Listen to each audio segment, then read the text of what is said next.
Welcome to Balance Black Girl. My name is Les. I'm your host, and this podcast is all about us getting our lives together. Now, sometimes I have guests, but today I'm riding solo to kick off our new series called Level Up, all about getting unstuck and getting out of a rut and busting through plateaus.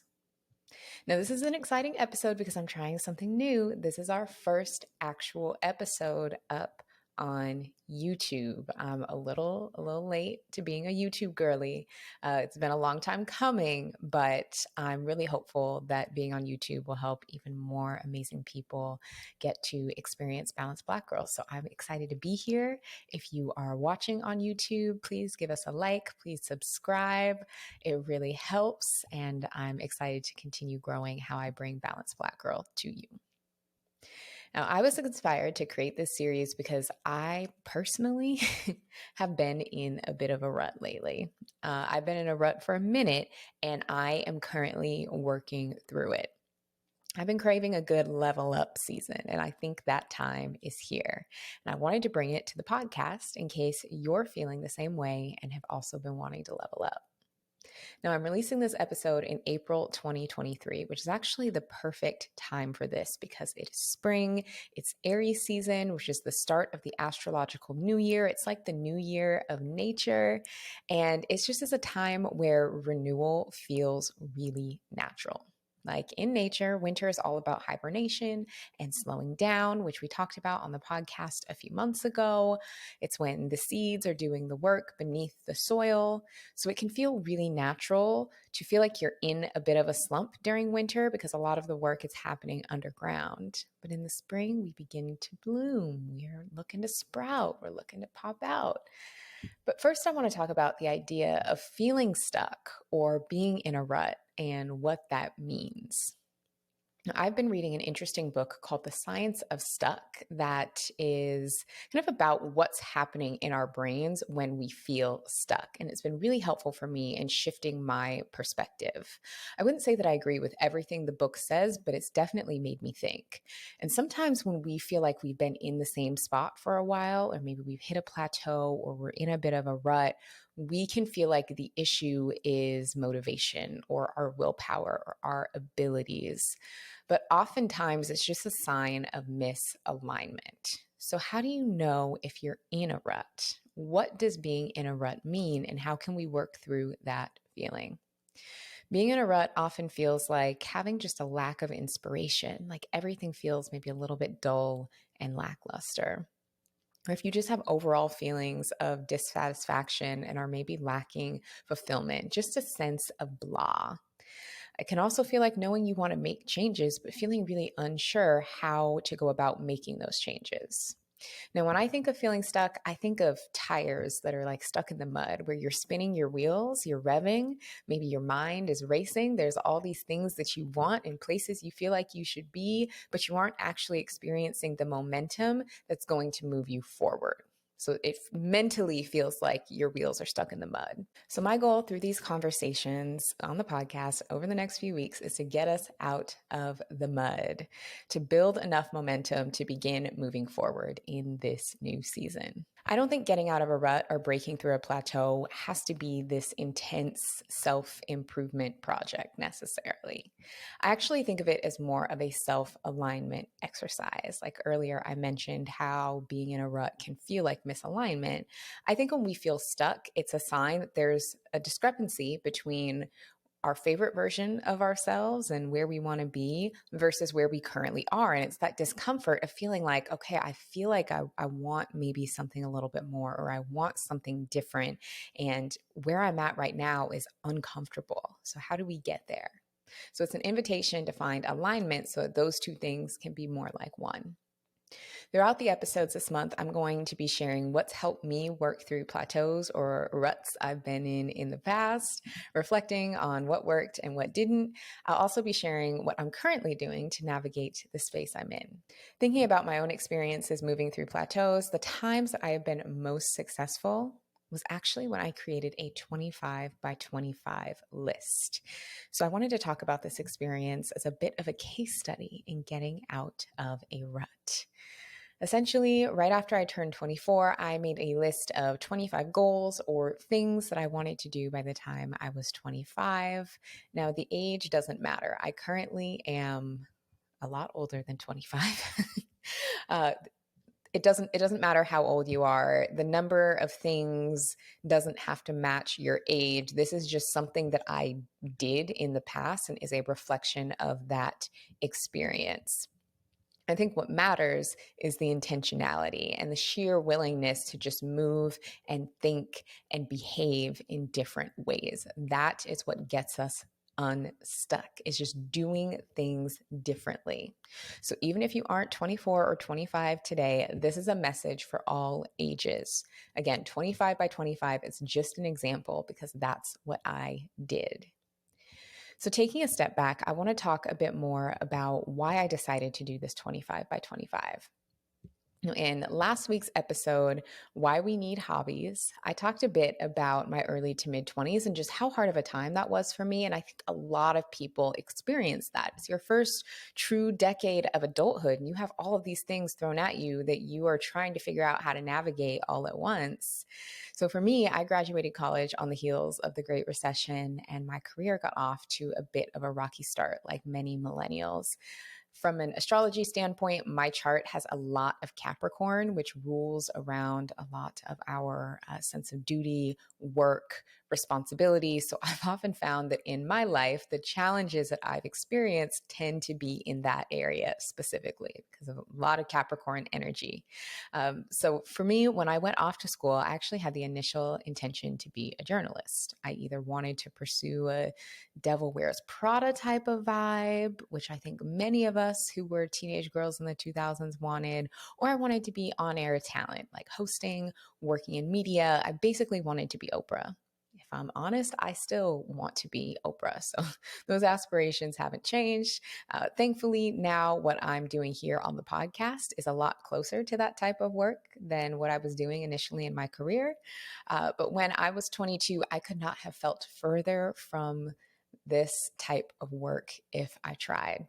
In college, I ended up working for an aerospace company in finance because the way those loans were looking, the way that recession was looking, I was like, the entry level journalism salary is just not going to cut it. And so I ended up going the really corporate route so that I could secure a job for post graduation while I was still in college that would have a decent enough salary for me to start making some progress on my student loans. It was a far cry from the Devil Wears Prada or being Oprah.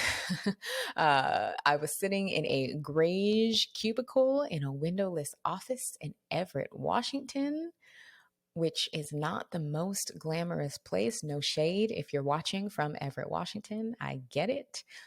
Again, it's not the Devil Wears Prada. And I had a heavy hand of seasonal depression, and looking back on it, probably quite a bit of regular depression as well.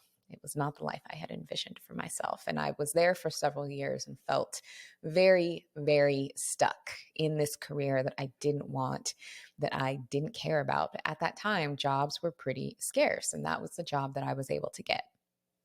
Also, at that time, I had no connections to media. I was in the Seattle area, which, especially over a decade ago, wasn't a hub for any of that kind of work. So I took what I could get, and I was grateful that I had a decent salary and benefits, which a lot of people who graduated with me around the same time had a harder time getting those things. So that was good perspective. But my soul did not want to be there. And my soul was loud, very loud. I had this terrible commute, schlepping to this job that I hated. And I felt like my soul was just dying every day, but like I didn't know how to get out. I was applying for other jobs, I was not getting them. And I just felt really, really stuck. I also had a boyfriend at this time who we worked together. So I'm going to 10 out of 10 not recommend dating someone you work with who, God bless him, referring back to last week's episode about why we need hobbies. He was a prime example, or that relationship was a prime example of me needing a hobby, but getting a boyfriend instead, which how many of us have done that? Yeah, happens a lot. And the relationship was just pretty meh. And again, this is no shade to him, like totally decent guy. I just liked having someone around who liked me and who was down to go along with my ideas and do stuff that I wanted to do. It was so that I didn't have to like be alone. A lot of my friends were still in our college town, which I didn't really want to go back to. And so I kind of channeled a lot of that, like loneliness and isolation, into just having a boyfriend because that just felt a lot easier to do. And I dated him for 2 years. So that was kind of my life. I worked out a lot. I went to this job that I didn't like, and I was dating this guy that I also just didn't really like that much, but was just kind of there. Like, no shade to him. Great gowns, beautiful gowns. We just weren't a match for each other. So, the week of my 24th birthday, I take a trip to LA for a few days with some of my girlfriends. I loved it here. I wanted to move here. So, it was just a little escape from how mundane my life felt. And, we went out. I hiked Runyon. I drank a bunch of overpriced smoothies, ended up at Drake's house. Did see him. But anyway, we had a time. We had a really just fun, very LA weekend. And my, sweet boyfriend with his calm vanilla energy was back at home in Seattle watching all of this play out on Instagram and Facebook. And he was not having it. He was none too pleased with my time away in LA, kind of cosplaying as a hot girl in that moment. So I got back from that trip. My little boyfriend at the time broke up with me expeditiously, immediately. The plane landed, it was immediately over. We weren't compatible. Our lives were going in very different directions. He knew that. I knew that. And I was like sad, but not that sad, like part of me feels so bad, but not that bad. Uh, it was more like, well, there goes my hobby. Okay, well, now what am I going to do after work and on the weekends? Now I have even less distraction to remind me of how much I don't like my life. And it sounds so stupid and so silly, but it literally hit me in that moment of, well, if I don't like my life, I could change it. And that thought never occurred to me at any point before the age of 24, that if I didn't like something, I could change it. Never occurred to me. Again, it sounds silly, but when you're in the thick of it and you're going through the motions every day, it can be very easy to feel powerless and to forget that you are not a tree, that you can make moves. I don't know about you, but I also didn't grow up seeing people like design their lives. I can't think of a single adult in my life who I saw growing up as a child who genuinely loved their lives and created a life they loved. It was all obligation. It was, we got these kids, we got to take care of, we have these bills, rinse and repeat.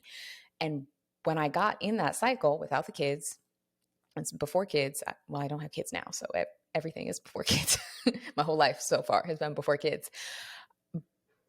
But as I started a taste of that cycle of just, I go to this job, I do this thing, I pay these bills, I was like, I don't like this, but I think there's something I can do about it. Literally 24 years old, I was like, I don't like how I feel, so I can change things to change how I feel. It was a light bulb moment. And so because I'd felt that way, newly turning 24, I vowed that on my 25th birthday, a year from that point, that I would not feel as shitty as I felt being newly 24. So when I turned 25, I wanted to feel like I was taking a bit more responsibility and ownership in my life. I wanted to feel less like a victim, which was very much my MO at the time. I felt like everything was happening to me and like I was just powerless at everything. I wanted to feel like I had some power and some agency, and I wanted a shift in my perspective. So I took out a journal and I wrote a list of 25 things that I wanted to do by the time I was 25. Now, unfortunately, I don't have access to this list, which is devastating. Otherwise, I would tell you everything that's on it. I don't know why I didn't put it in my notes app, Like my iCloud looks crazy because I literally do still have all my notes from 2013, but this was the one thing that I just decided to be extra pen and paper about. And so I had it in a actual notebook. And when I moved to LA, I actually shipped some books down here, including that notebook. The box got destroyed, and half the books and things that were in that box actually never made it to me. And so who knows where it ended up. So unfortunately, I do not have the list, and I can't remember everything that was on it, but I do remember the big parts, the most important parts. Now, those are the things that we're going to talk about. So the big ones were I wanted to get a new car because at the time I was driving a very unsafe vehicle. There's the common expression, you're going to ride something until the wheels fall off. Well, the wheels were quite literally about to fall off of this car because they were not bolted on. So they were literally about to fall off. I wanted a new car. I wanted to run another half marathon and improve my time compared to the first one I ran the year before. I wanted to travel internationally for the first time because I never had before. I wanted to start teaching fitness because I was newly certified as a personal trainer. I wanted to move to LA. I wanted to start a blog. I wanted to be single and not be in a relationship for that entire year. Now, those are not 25 things, but those are the things I remember off the top of my head because those are the ones that stand out as being the most significant and that I had the most significant events around. So I'm going to get a bit more into the significance of those particular events. What my year of 25 by 25 looked like. Now, it was such a beautiful year. I changed so much in that year because I was able to prove to myself that I'm not stuck. I'm not trapped. I can always pivot and try new things and move different directions. That yes, life be lifing, but my decisions and behavior still play a role in feeling stuck. And I learned how to generate momentum to get unstuck. And that learning was so much more important than anything on the list, than any specific thing on the list. Learning how to get unstuck was the biggest gift of that year and of this entire experience. So let's talk about some of the things on that list that I did achieve and how doing those things really helped me in the long run. Now, the first was buying a new car. I'd actually been saving to get a new car for about 3 years before this time period. And I ended up buying a car in cash. I actually still drive that car today. Now, let me tell you, she's not sexy. Like when I'm in LA, I'm going to valet because there's no parking anywhere. I literally always have the jankiest car. I'm not stunting and I don't care. The fact that I haven't had a car payment in like 10 years, blessing, okay? Not having a car payment is my form of stunt. I felt so proud of myself when I literally wrote a check to just own a car and drove it out of the dealership. The experience of saving for such a big goal and negotiating the price down and making it happen built so much financial confidence in me that I hadn't had before. I became a lot more financially literate from that experience. I learned how to save. I learned how to budget. I learned how to track my money really closely. And I became a lot more confident in my ability to handle my money because I was like, I saved and I was disciplined and focused and I made this big purchase. And if I could do that, what else could I do? And that foundational financial confidence has really, really helped me as I've moved forward. It has helped me make other big financial decisions. That's where I ultimately built the skills that helped me pay off my student loans. I had $100,000 in student loan debt that I paid off last year. And I truly think that my experience saving and negotiating and buying that car is what gave me the confidence and the skill set to be able to do that and to be able to pay off that student loan debt and make other smart financial decisions that have really, really helped me. And I hope that those skills will continue to help me. But it's really the purchase of that car and the process of everything I did leading up to it really, really built a sense of confidence in me that was so meaningful and is something that I still carry with me today. Now, the other one, I ran my second half marathon. It was the Disney Princess Half Marathon at Disney World. I was dressed as Princess Jasmine. My goal was to run a faster time than I did at my first half marathon, which I'd run the year before. And I actually shaved about 15 minutes off my previous half marathon time. Now, I also learned through the experience that I hate running. My body hates running. And I actually get very inflamed and sick if I run more than a few miles. Lesson learned. But the really beautiful thing that happened was that half marathon training program actually had 2 days of yoga each week. And it really reconnected me with my yoga practice. And I've done an episode on the podcast all about my experience with yoga. I also talked about my experience going through my 200-hour certification program and how I was introduced to yoga by a book that my dad bought when I was in high school. I dabbled a little bit in college, but it wasn't until my mid-20s that I really cemented a practice. And it was this experience that helped me cement that practice. So I really think the purpose of me running that half marathon wasn't for the half marathon. Like, it's great that I did that, and that's all well and good, but I actually think that the greater purpose of that was to get me reconnected to yoga, because it's been a really important part of my life and my self-care ever since. Now, I did start a blog, and that was probably the most life-changing thing that came out of this 25 by 25 experience, because that was my first foray into content creation. So the blog that I started during this year was where I initially built an audience, and it's where I learned how to create content and where I learned how to have a content calendar and create consistently. And I learned photography, and I learned how to be on camera. I learned how to work with brands.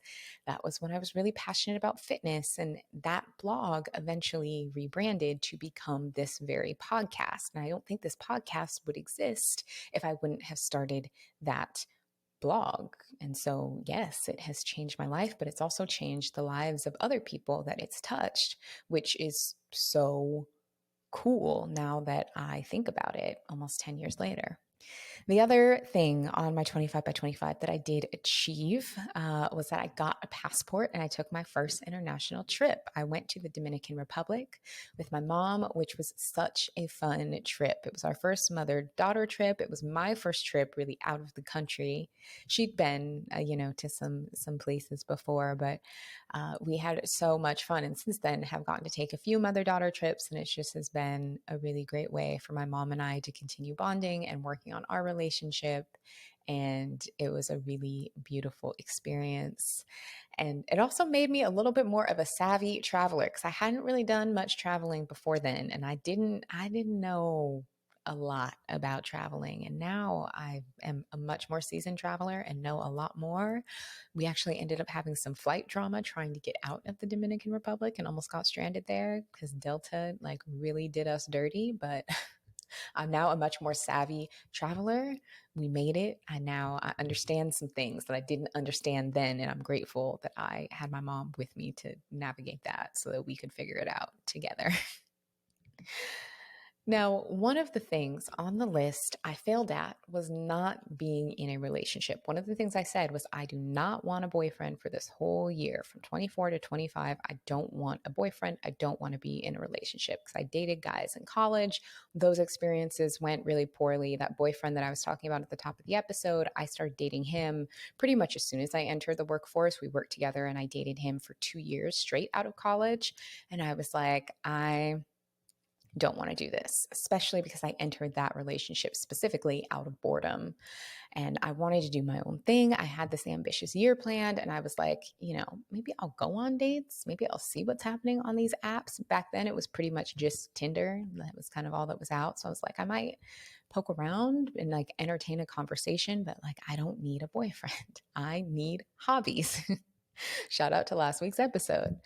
But yeah, that didn't last. It definitely didn't last.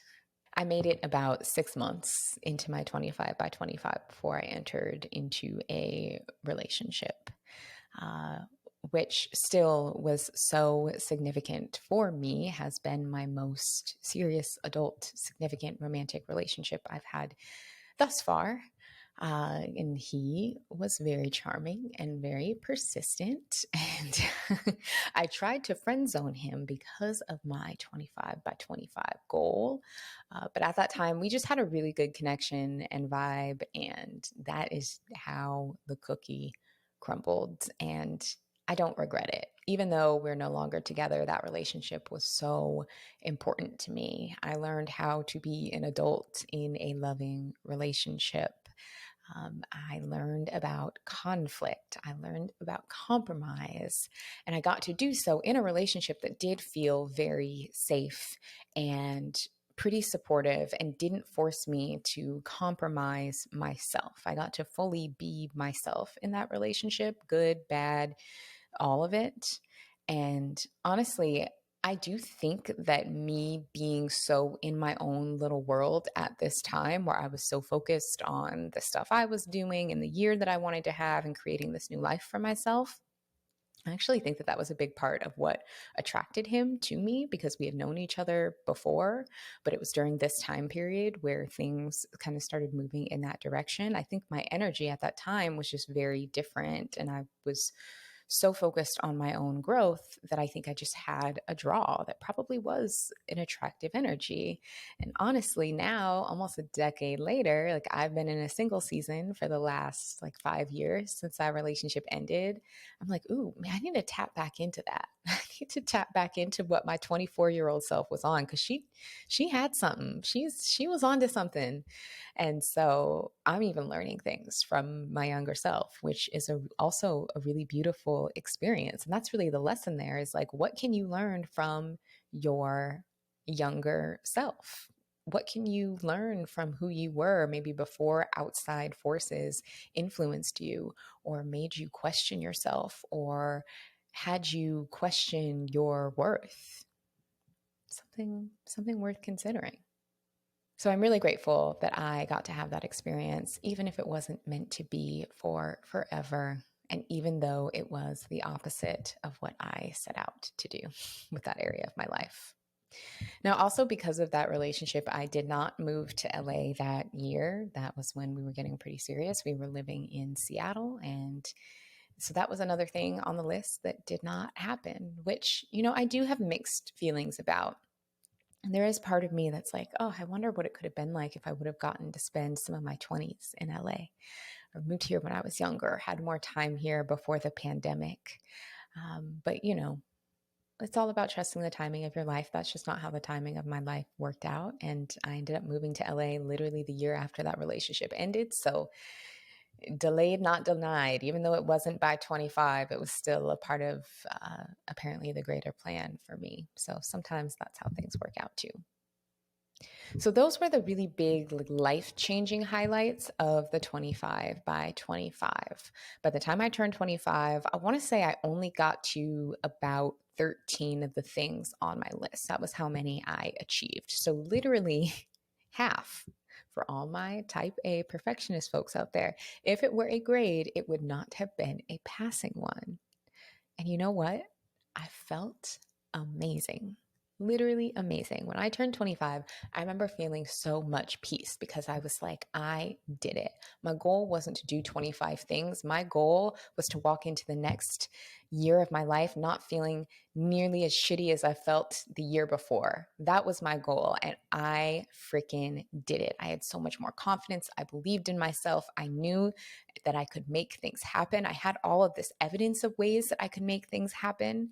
And I felt this sense of peace and just this inner confidence and knowing that I could make some moves if I needed to. And it was such a beautiful feeling. And I feel so proud of my younger self for realizing that. I didn't even care that I only did half the list because the things didn't matter. It was my willingness to put myself out there and take action that mattered. And that's true for you. The things that you achieve aren't what matters. Your willingness to take action is what matters. And I think the combination of the 25 by 25 exercise, along with like my frontal lobe developing, all of that happening at the same time, like altered my brain in the best of ways. I became more confident, more self assured. I got better at speaking up for myself and really learned how to prioritize what was important to me. Yes, I've still worked jobs that I don't always love. My relationships have been far from perfect, but I was able to prove to myself that I don't have to stay stuck, that if I don't like something, I can make changes. And even if I can't change everything about it, I can change something about it, whether that's my perspective, whether that's my environment, whether that's my attitude. There's always changes that we can make, that I am in charge of how I feel, and that movement and engagement and just trying, even if I don't succeed, is enough to make you feel better and get some momentum to move forward. So, the beauty of having those experiences is when you go through something that is hard or upsetting, you know that you'll survive it. You know that you can try. You know that even if the step is a little bit smaller than you planned for, it's still a step forward. So, what does this mean for you, my friend? If you've listened this far or watched this far, even if it is not your birthday, or regardless of how old you are, the moral of the story is that we never have to stay stuck. Sometimes it just takes time for what we desire to come to fruition. And there are things on my 25 by 25 that I'm just now figuring out and achieving at 33. And that is okay. And I'll still continue working on those things beyond. And sometimes our goals or desires are there to help us highlight something else. Like with my half marathon example, I told y'all how I was running through the happiest place on earth, feeling real unhappy uh, because I don't like running. And I will probably never run a half marathon again. But it reconnected me to my yoga practice, which I do still practice and which has helped me immensely.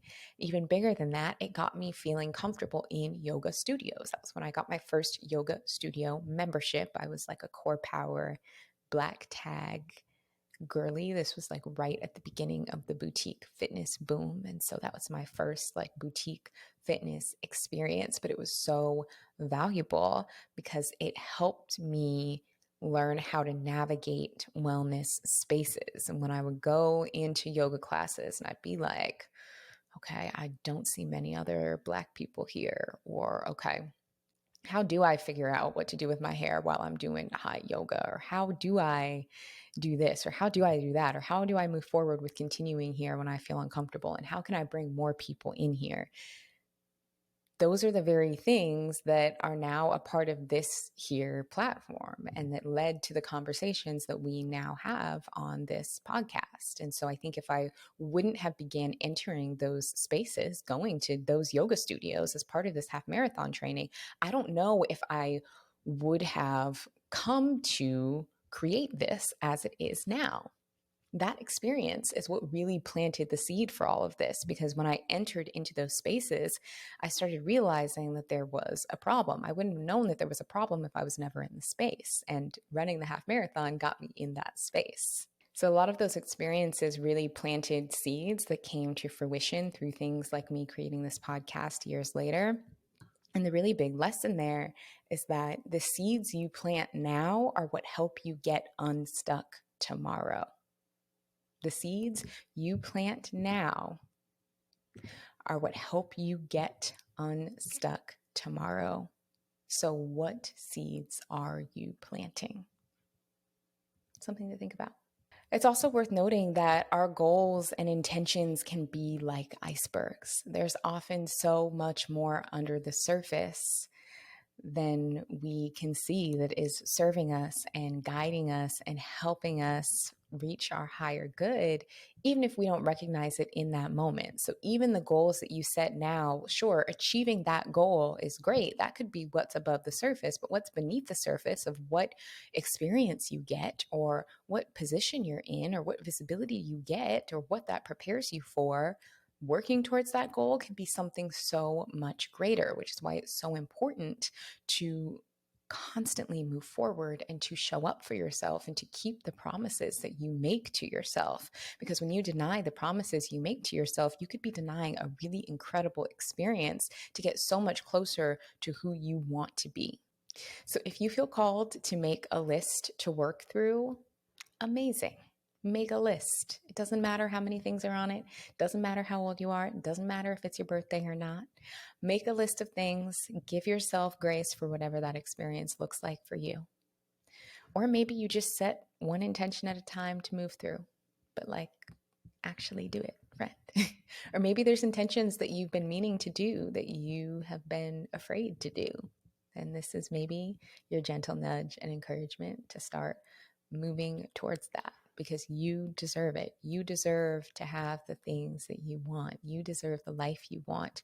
You deserve the growth and the learning and the amazingness that comes from taking action. So don't deny yourself those things, because you deserve them. You would be surprised at how much your life can change in a pretty short amount of time.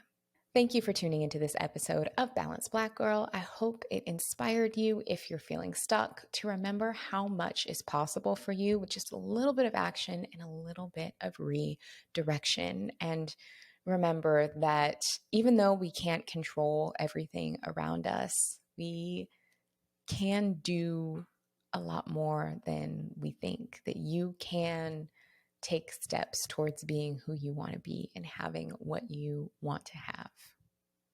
Head to the show notes for more information about today's episode, as well as check out the special deals from our sponsors. We have some dope sponsors like Element, my favorite electrolyte mix, hooking you up with a free sample pack, a free month of workout classes from Aloe Moves, which I love, and so much more.